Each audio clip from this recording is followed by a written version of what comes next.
কে আপনি? ম্যাডাম আমি delivery man. কি চাই? আসলে সজীব স্যারের একটা পার্সেল অর্ডার ছিল, ওনাকে একটু ডেকে দিতেন। ও আচ্ছা, পার্সেলটা আমার কাছেই দিয়ে দেন। আসলে ম্যাডাম না, এই পার্সেলের ডেলিভারি চার্জ বাকি ছিল তো, যার কারণে ওনাকেই লাগবে। ও আচ্ছা, দাঁড়ান আমি রাখছি। সজীব, হ্যাঁ এই সজীব, কই তুমি? আরে এ কি, এই তো দেখছি আমার স্ত্রী, কিন্তু আমার স্ত্রী এই বাসায় কি করছে? না না, আমাকে তো বিষয়টা দেখতে হবে। কই তুমি? তাড়াতাড়ি আসো, ডেলিভারি ম্যান আসছে। আচ্ছা ম্যাডাম, আপনাকে একটা কথা বলি। জি বলুন। আমি তো সপ্তাহে প্রায় 2 থেকে 3 বার এই বাসায় ডেলিভারি দিই, কিন্তু আপনাকে তো কখনো দেখিনি। আসলে আপনি ওনার কি হন? এই তুই কি হয়েছে? এই যে ডেলিভারি ম্যান আসছে তোমার পার্সেল নিয়ে। ও ভাই আপনি চলে আসছেন? হ্যাঁ স্যার, এই যে আপনার পার্সেলটি। আচ্ছা ভাই ভিতরে চলুন। না ভাইয়া, এখন ভিতরে যাব না, আসলে হাতে সময় নেই, অনেকগুলো ডেলিভারি বাকি আছে, ওগুলো দিতে হবে তো। আরে না না, ভিতরে চলুন, চলেন ঠান্ডা এক গ্লাস পানি খেয়ে আসেন। ভাই অন্য একদিন খাবো, আজকে আমি আসি। আরে না ভাই আসুন, কোথায় যাচ্ছেন? আজকে আপনাকে আমি ছাড়ছি না। আরে ভাইয়া না, আসুন, আমার চলুন, হাতে সময় চলুন, নেই ভিতরে ভাইয়া, চলুন। অন্য একদিন বললাম তো। আচ্ছা আসো। স্যার আমি বললাম কোনো প্রয়োজন নেই। আচ্ছা তারপর বলো, তোমার চাকরির কি খবর? দিনকাল কেমন যাচ্ছে তোমার? জি স্যার, আছি আলহামদুলিল্লাহ, সব মিলিয়ে দিনকাল খুব ভালো যাচ্ছে। আচ্ছা তুমি এই গরমের ভিতরে এটা খুলছো না কেন? না খুললে পানি কিভাবে খাবে? স্যার খুলতে এই হবে যে না। পানি। এটা খুলো, খুলে ঠান্ডা পানিটা খেয়ে নাও। উফ, ঠিক আছে। আচ্ছা ইপ্তি, তোমার হাত কাঁপছে কেন এভাবে? কই না, কিছু না। আচ্ছা স্যার, আপনাকে একটা কথা বলবো। হ্যাঁ বলো। আচ্ছা স্যার, আপনি যে প্রতি সপ্তাহে এত দামি দামি জিনিস অর্ডার করেন, এসব কার জন্য করেন? এগুলো তো আমি ওর জন্যই অর্ডার করি। আচ্ছা স্যার, উনি আপনার কি হয়? ও ও আমার ভালোবাসার মানুষ। ও, আপনার ভালোবাসার মানুষ। আপনি হয়তো ওনাকে অনেক ভালোবাসেন, তাই না স্যার? হ্যাঁ আমি তোকে অনেক ভালোবাসি, ভালোবাসি বলেই তো দামি দামি গিফটগুলো ওর জন্য আনি। আচ্ছা তুমি তোমার স্ত্রীকে ভালোবাসো না?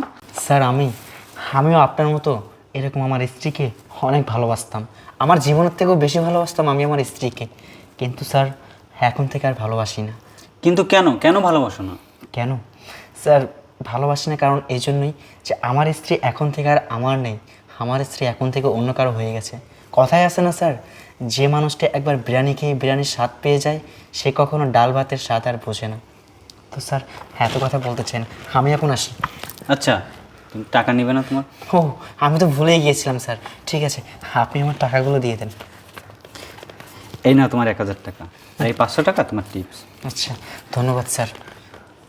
আচ্ছা এই যে টিপসের টাকা নিয়ে তুমি কি করো? স্যার টিপসের টাকা, এই যে টিপসের টাকা দেখছেন না, এই টিপসের টাকাগুলো জমিয়ে জমিয়ে আমি আমার স্ত্রীর চাহিদা পূর্ণ করি। আমার স্ত্রী আমার থেকে যখন যেটা চায় তখন তো আমি সেটা দিতে পারি না, এইসব টাকা জমিয়ে জমিয়ে আমি সময় করে ওকে নিয়ে ঘুরতে চাই, ও যেটা কিনতে চায় সেটা আমার সামর্থ্য অনুযায়ী তাকে কিনে দিই। স্যার এসব বলে আমি আর আমার মনের কষ্ট বাড়াতে চাই না, আমি আসি, ভালো থাকবেন। আসসালামু আলাইকুম স্যার। দেখছে ইপ্তি, ওকে যে কষ্ট দিছে, সে কত বড়টা খারাপ মেয়ে, নিকৃষ্ট মনের একটা মানুষ। আচ্ছা এসব বাদ দাও, দেখো তো জান গিফটটা কেমন হয়েছে। ভালো। আচ্ছা ঠিক আছে, চলো আমরা রুমে যাই।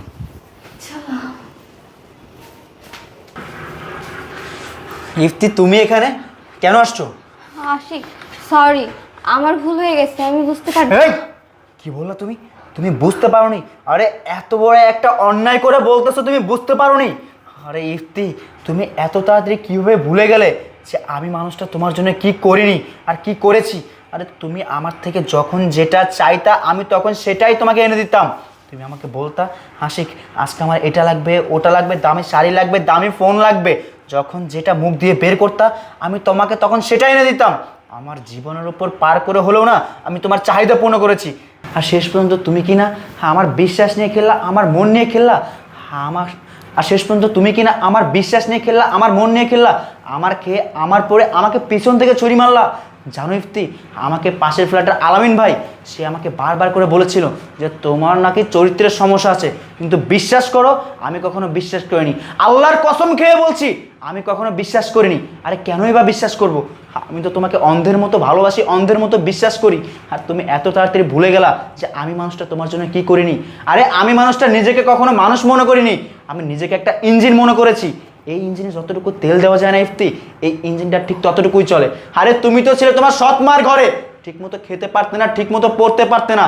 আমি তোমাকে সেখান থেকে ভালোবেসে বিয়ে করে ঢাকা শহরের রাজপ্রাসাদে রাখছি। তুমি এত তাড়াতাড়ি কীভাবে ভুলে গেলে ইপ্তি? আমার বাবা মা না আমাকে ঠিকই বলেছিল। আমার বাবা মা আমাকে বারবার করে বারণ করেছিল যে তোমাকে বিয়ে না করতে। তারা বলেছিল আমি নাকি তোমাকে বিয়ে করলে আমি জীবনে সুখী হতে পারবো না। কিন্তু এখন দেখছি আমার বাবা মার কথাই ঠিক। আমি যদি তখন তাদের কথা শুনতাম না, তাহলে ইপ্তি আজকে আমাকে এমন একটা দিন, এমন একটা দৃশ্য কখনো দেখতে হতো না। আর যাই হোক, তোমাকে এবার এসব বলে লাভ কি? তুমি তো কিছু বুঝবে না। আমি মানুষটা না অনেক কষ্ট করেছি, আর শেষ পর্যন্ত আজকে তুমি আমার কষ্টের প্রতিদান এই দিলে। জানো ইপ্তি, যে নারী বিয়ের পর সুখের সংসার করে তার স্বামীর সাথে, তখন তাকে বলা হয় প্রকৃত সুখী নারী। আর যে নারী বিয়ের পর রাসলীলা, পরকীয়া, রঙ্গলীলা করে, তখন তাকে বলা হয় দেহ ব্যবসায়ী, চামড়া ব্যবসায়ী, বেশ্যা। আর যাই হোক, তোমার মতো মেয়ের সাথে না আমি আর একটি কথা বলে আমার মূল্যবান সময় নষ্ট করতে চাই না। তুমি এখন এই মুহূর্তে আমার বাসা থেকে বেরিয়ে যাবে, যাও বলছি। এই আশিক, সত্যি আমার ভুল হয়ে গেছে গো। হ্যাঁ, আমি বুঝতে পারিনি, প্লিজ আমাকে। চুপ, একদম চুপ। কি বললা তুমি? আমি তোমাকে ক্ষমা করে দিব? আরে ক্ষমা শব্দটা তোমার মুখে মানায় না ইপ্তি। ক্ষমা তাকেই করা যায় যে ভুল করে। তুমি যদি হাজারটা ভুল করতে না, আমি তোমাকে হাসতে হাসতে ক্ষমা করে দিতাম। কিন্তু তুমি তো করেছো অন্যায়, যার কোনো ক্ষমা হয় না। ইপ্তি, আমি তোমাকে ভালোই বলছি, এখনো সময় আছে, তুমি এখান থেকে বেরিয়ে যাও। এতক্ষণ তুমি আমার ভালো রূপ দেখেছো, আমার খারাপ রূপ এখনো দেখোনি। যাও বলছি।